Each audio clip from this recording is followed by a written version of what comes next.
Assalamualaikum warahmatullahi wabarakatuh. Pada pagi hari Kamis ini kita kebetulan ini perawatan jagung untuk pemupukan dasar.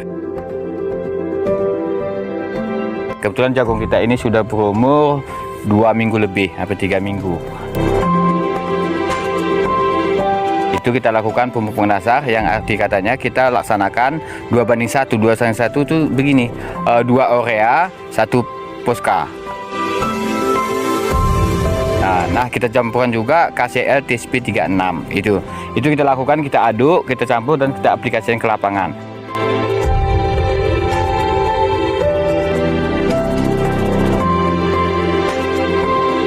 Nah, kebetulan ini penanaman jagung yang saya lakukan ini dari 2014 itu selalu didampingi oleh Babinsa, khususnya ya Kodim 09 Aceh Singkil.